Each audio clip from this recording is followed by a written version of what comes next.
Shalom, family, and thanks for returning to my channel. I just want to start out by thanking all of you who do return and who hit the like button, and those of you that share my content. I appreciate you all more than you can know. So, I was not going to do commentary on Davis versus Roach, but in seeing Chris Eubank smash that egg on Connor Ben's face, it just kind of ignited something in me, and I got a little bit excited.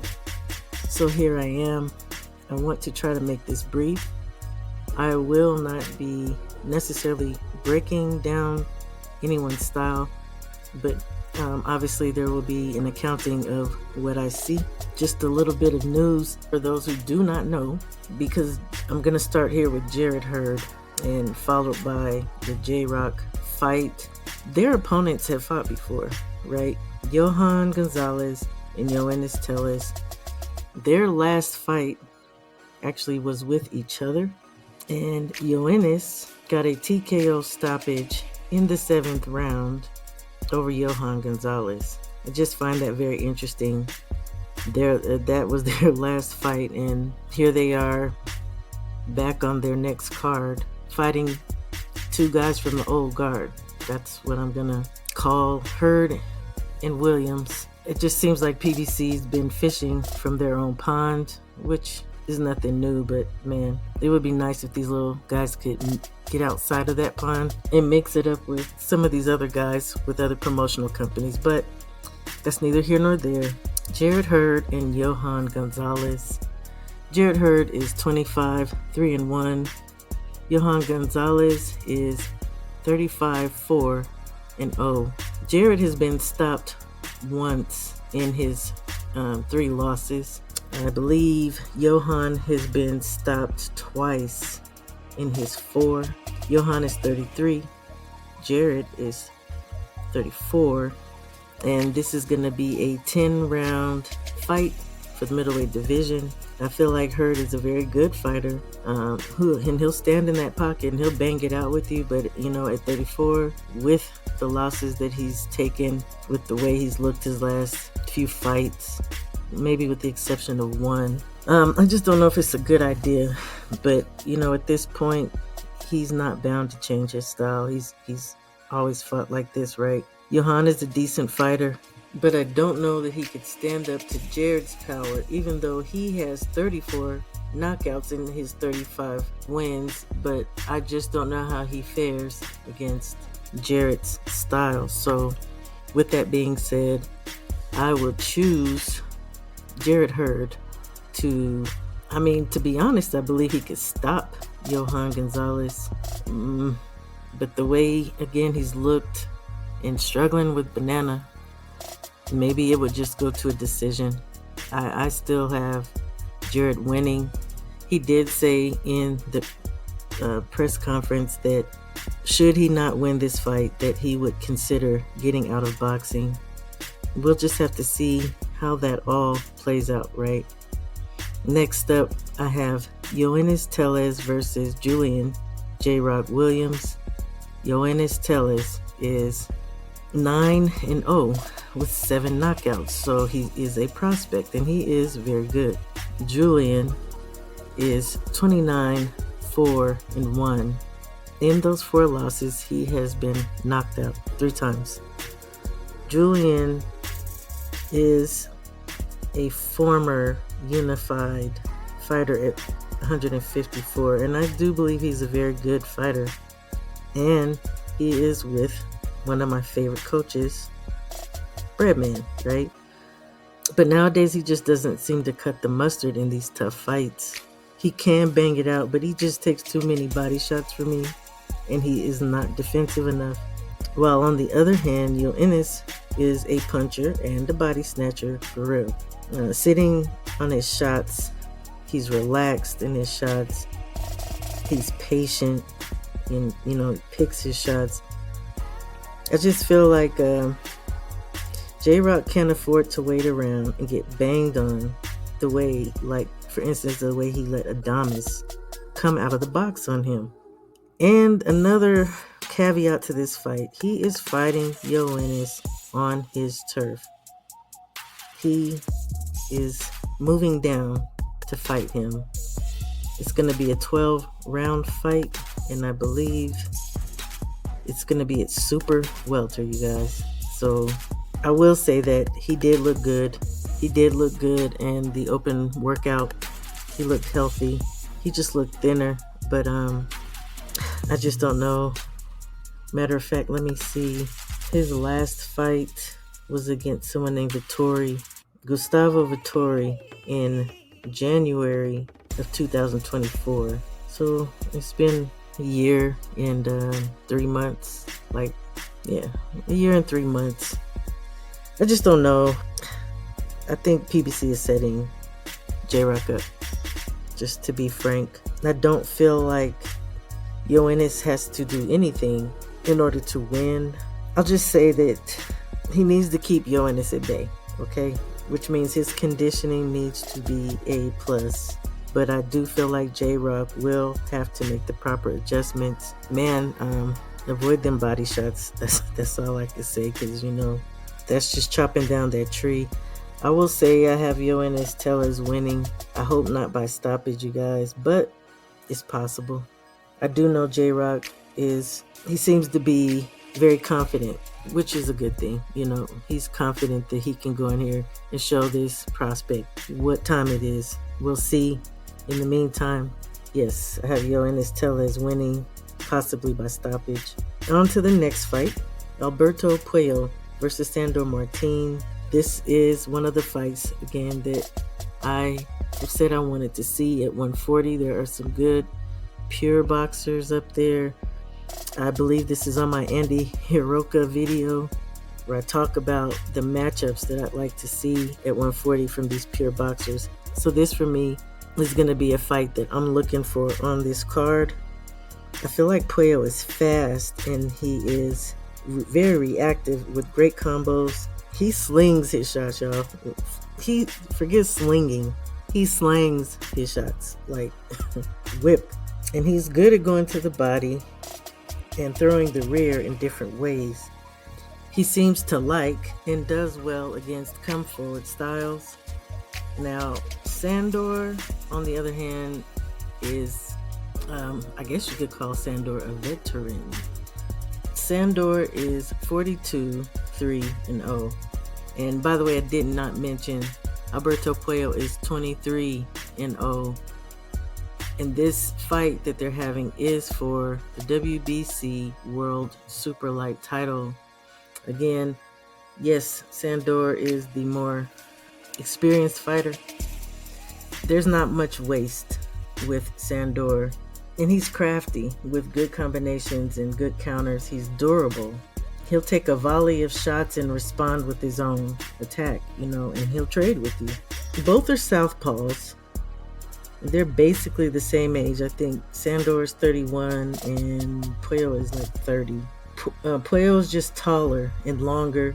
But with that said, I don't know that that means much. I will not count Sandor out. Again, the more experienced, crafty. So though their styles aren't the same, there are similarities. I do think Puello has more activity though.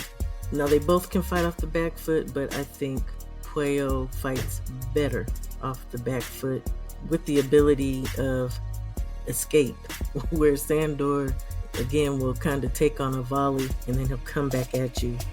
I will say this too. Sandor is determined to bring the championship back to Spain. A lot of us do agree that he did beat Teofimo Lopez. 3 losses. It's going to be a 12-round fight. This one is hard for me to call, you guys, but I'm not going to lie. I do like Sandor. I would like to see old Sandor get that super light title and take it back to Spain. I wouldn't be mad if Puello wins. So this fight, yeah, I do not have a pick, but I will thoroughly enjoy watching the chess match, okay? Next fight that I will speak to is Jose Venezuela versus Gary Antoine Russell. For me, El Rayo never seems to be under pressure, and I like that about him. He can go toe to toe with these guys as well as box, which leads me to believe he has more in his arsenal. He has a very good IQ, and he has power that I do believe is underrated, or just that people do not consider it. But when you're talking about someone like Gary Antoine, who is also a very good fighter, and I do believe Gary has a good IQ as well, coming from a fighting family. And let me just jog back here and give their records, because Jose Venezuela is 14-2. Gary Antoine Russell is 17-1. When I think also of Gary, we know he lost to Puello, but 2 fights before the Puello fight just seemed like, he kind of fell off. And this is just my personal opinion. His brother, Mr. Gary, last year he was supposed to come back and he was supposed to be fighting at 35. He never did that, and I'm really good with him just sticking to coaching his brothers. But, Mr. Gary was a dog, and this just seems like so much has happened to those gentlemen, and it is unfortunate.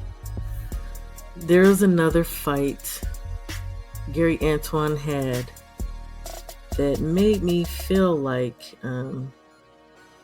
something was amiss, and that was against Francis Bartholomew. And yeah, it ended with a TKO, but I wanted him to run that fight back, you guys. He didn't. And as far as Jose goes, we know Edwin De Los Santos stopped him. The first fight with Chris Colbert, I went to that fight, and I was pulling for Jose Venezuela. I was pulling for El Rayo. But in sitting in that arena, I do feel like Chris edged that fight. I know a lot of people do not agree with that, but that's what my eyes saw. Anyway, back to this fight. I feel like El Rayo needs to be careful with his counter punching. Excuse me, and his punching. I think he needs to fight smart and box. But he said something, and I don't know if it was the press conference or if it was in the open workout, and I feel like he was giving away his game plan, and it could just be mental games. But he said something to the effect of he's been working on his inside game, leading me to believe that he may be intending to sit in the pocket and bang it out. Now, again, I did say in the beginning that he can go toe-to-toe with people. He has a chin. Obviously you get caught at certain angles, certain amounts of pressure, you're getting knocked out. But okay, think to the Edwin De Los Santos fight. Man, they were banging. They were banging it out. He even got the best of Edwin a couple times. So, with that being said, no, I don't just think Gary goes in here and mows over El Rayo. I think people underestimate El Rayo.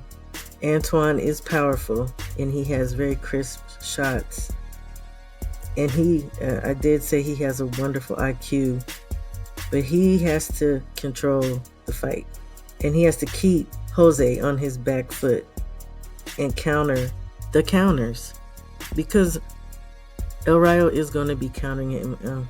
I said that he needs to be careful with his countering and his punching. This is going to be a good fight.